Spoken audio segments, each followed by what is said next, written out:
Hello, my friends, and welcome back to a 15-minute free thinking special. I just say that half jokingly, but it is kind of special to me because I have a few things to talk about that have to do with, I guess, let me just start over. Okay. Because I'm not going to go through and re-record. I've got my microphone going. I've got my camera going. I'm going to be uploading this to YouTube. I'm going to be uploading also the other podcast version to my 15-minute free thinking podcast. For anyone hearing the podcast and the audio version, I have a video version on YouTube available, which my screen name is Carpo719, Carpo 719. I've been using YouTube for 13 years to share my thoughts, and once in a while I have something that I just have to discuss. Most of the time it's just rambles and my thoughts on life. But today I'm going to talk about Veterans Day, formerly known as Armistice Day. And the reason that's only a part of this discussion, but it's November 11th, 2022, and I guess I didn't know much about Veterans Day, and so I wanted to learn more. And it's because my 10-year-old son, came home and he told me about how they'd been learning about Veterans Day in school. And I thought about how interesting it is that even though we understand holidays and what they're for, most Americans really don't have any desire to understand the deeper reasons why we celebrate certain things. And to me, I have mixed feelings because I'm a liberal and I don't believe in war. And therefore, I have something against military action in other countries. But I don't have any opposition to soldiers trying to do what they can for their country. You know, right now, and when I say liberal, I want to clarify this. That's also important to understand the etymology or the root of the words. Liberal, the word liber originally, means free. Liberal means free man. Literally means free man. There's no ifs, ands, or buts. There's no way to alter that to say, well, today it means something different. No, liberal means free man. It doesn't mean you believe in giving away things to others or you're a communist or any of that. But as a liberal, I also understand the need for a military. I'm not one of those guys who's out saying, let's just dissolve the military and have no weapons. We live in a complicated time, and it's no different than ever in the past. The reason why countries don't conquest each other unless they are very superior in firepower these days is because we're basically after resources, not land anymore. Nobody really cares if we get specific land. It's most of the time about resources. But in smaller areas, in regional conflicts, it is about land quite often. And we as humans are primed to defend what we think to be right. I'm sitting here wearing this American flag around my neck, and will only see that in the video, obviously. But I'm also wearing this beanie, and the story of this is my father was a Vietnam veteran, and he was in there from 69 to 71. He served at Cam Ranh Bay in Vietnam, and he got cancer in the late 80s, and he died in 1991. And my belief, at least in my family, is that Agent Orange or something at Vietnam, contributed to that. Agent Orange was a, defoliant that they used to spray on the jungles, and most people are well aware of what that was all about. But he had carcinoma and passed away at the age of 42 in 1991. And so I celebrate his service as well as his father's service in World War II. So to get back to what Veterans Day originally was, as I said, it was Armistice Day. After World War I ended. Now, World War I, it was known as the Great War. It's rarely talked about anymore. It was brutal. It was trenches. It was bloody. It was early machine guns and experimental weapons, and it was horrendous, okay? A lot of people died, and a lot of unnecessary nonsense went on that by the time it was done, you may have heard of the Treaty of Versailles. The Treaty of Versailles was signed to end the war on June 28th, 1919. Now, mind you, this is right amidst the pandemic, the influenza pandemic of 1918. And so, right during the war, this kind of put a crimp in everything and was partially responsible for the end of the war because so many soldiers were dying. It really targeted young people, that particular virus. Well, even though the Treaty of Versailles was signed in 1919, the actual fighting had ceased many months prior to that. And the date on which they chose to end this particular conflict, before it was formally declared, was on November 11th, 1918. And that's the day when really the fighting stopped. And that's why we celebrate 11/11, which, I'll be honest, I didn't even really realize 11 was a significance. I thought it was maybe by chance for some specific reason it was on the 11th. But it was argued about for years because after World War I, it was called Armistice Day. Some people wanted to have it on a standard federal holiday of like a Monday sometime, but others insisted it be celebrated on the 11th. Typical controversy and conflict. But it was called Armistice Day, and armistice literally means peace treaty. The reason was they changed it. It was Eisenhower in 1954 that changed it because basically, if you're celebrating a peace treaty on the war, and this was also declared as the war to end all wars. And so when World War II came around and so many more soldiers died, they had to change it, and they decided to call it Veterans Day to celebrate everyone, not just honor one peace treaty. So it became Veterans Day officially June 1st, 1954. And that's why today, as I'm wearing this American flag, this was actually my father's funeral flag for anyone who's had a parent who died who was in the services. Usually the oldest son is given an American flag that's folded up neatly, and it's presented to you by a service member that, at the time I knew already about it because my father had actually, I had his father's flag, the same type of flag, that I had used I'd hung it up in what I called the garage hole. I lived in half of the garage that was cordoned off by some tarps, and I was a teenager doing my thing, because he passed away when I was 14. Sorry, died. I don't like to use the light, sugarcoat it there. Words, semantics, but he died in 91, and I was 14, I guess, and maybe 15, and the flag that I had hanging on my wall was the same size that was his father, who was in World War II. And when I had a fire, soon after he passed away, there was a fire after that, which then we had to leave our house because a heater or something caught the garage hole on fire and burned all my tapes, my stereo, my couches, my drawings, everything. Basically everything I owned was gone. And there was nothing salvaged. The house was okay, fortunately, but we didn't have a lot to begin with. And I've always been a little bit of a pack rat, so I tended to have more stuff than others, even at that age. But I like stuff. So anyhow, after my dad passed away, he was honored and by his friends who worked with him in the Postal Service. That's why I'm wearing this U.S. Postal Service beanie right now, which once again you can only see in the video. And I am wearing this in honor of his service, also to, the U.S. Postal Service for so long.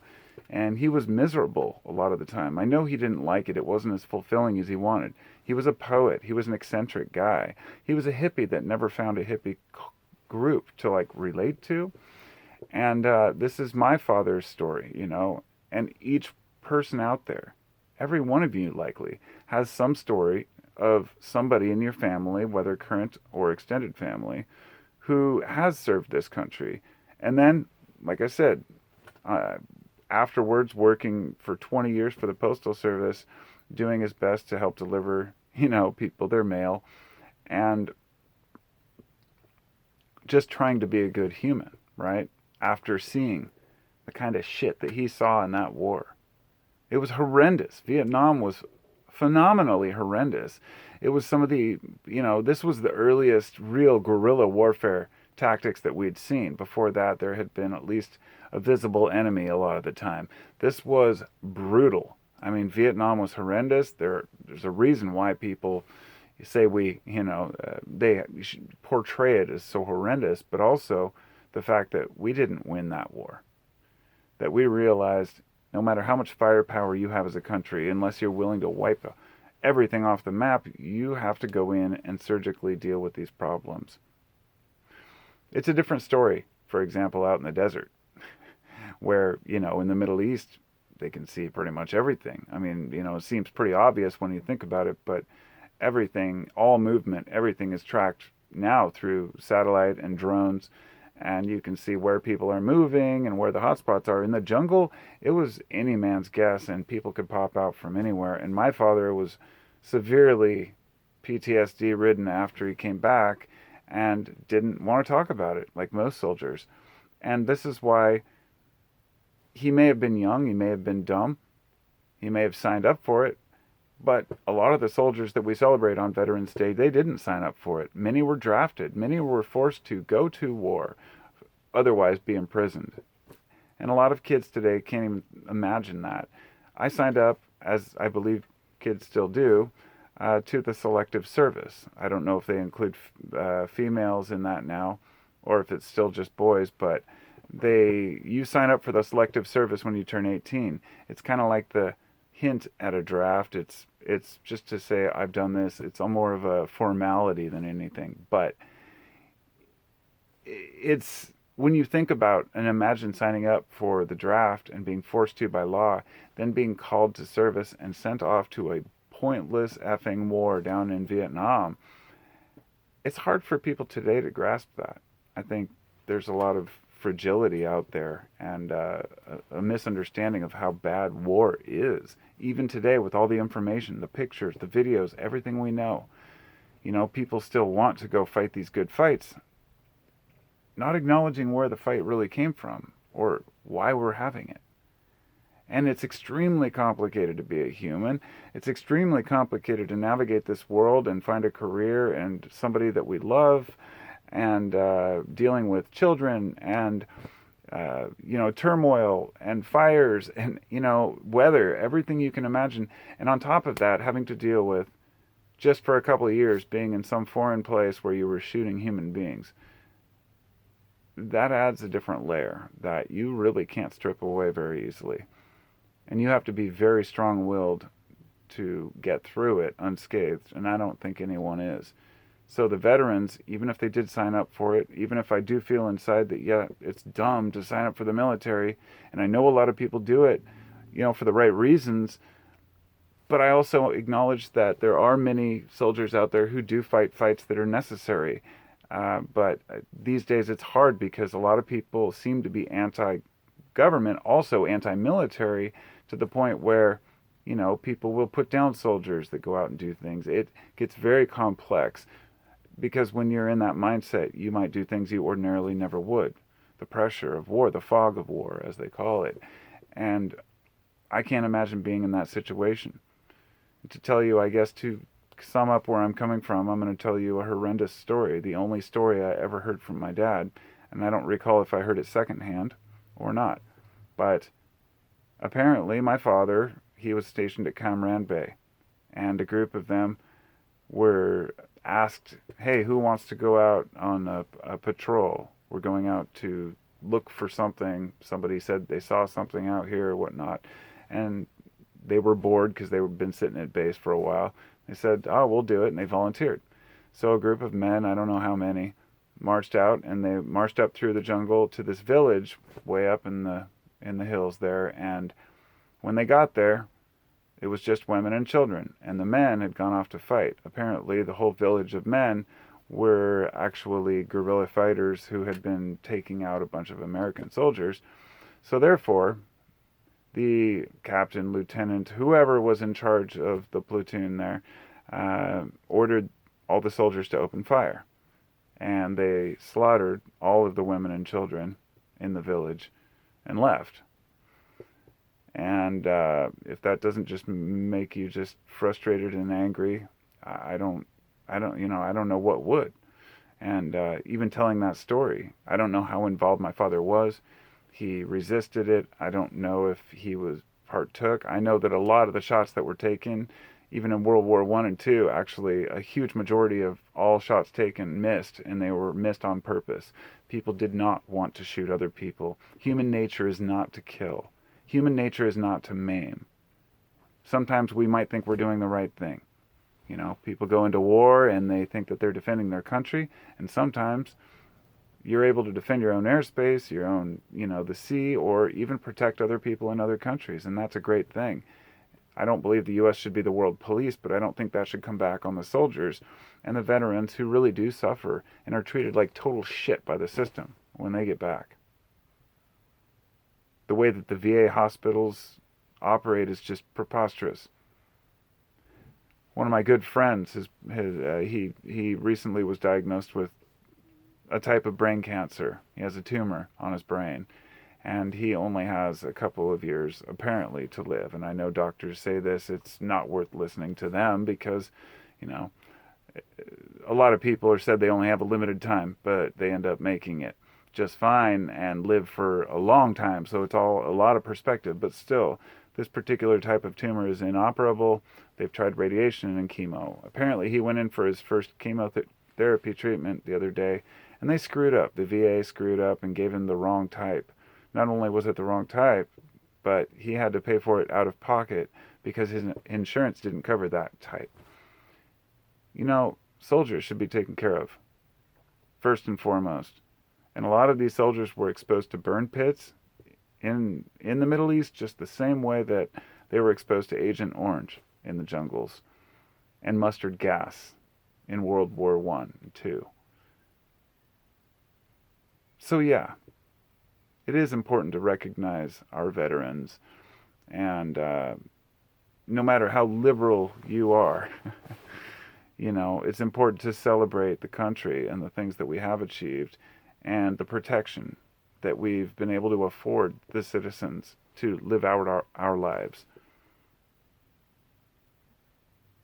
To look at the glass half full and continue to improve the morale and the way that our soldiers behave and operate, because there are a lot of problems, just like within any other group. The military has many problems to work out, but there are some really upstanding people out there who have done a great service. So I'm honoring them, and thanks for listening. I appreciate you all. As I've said at the beginning, you can check out the podcast version on 15 Minute Free Thinking, or this version on YouTube, the video version. And if you'd like to support my efforts or the channel, you can go to patreon.com, where I have a Carpo719 account, and I upload also a variety of other content onto there and share videos that are unlisted. So I will talk to you all next time. And next time you have a holiday and you maybe have a day off, take a moment to learn about it and figure out what it's all about. Because I think Armistice Day would be a much more appropriate definition for it still. Because we've had a lot of wars since the war to end all wars. And we'll hope that ends someday. Peace out.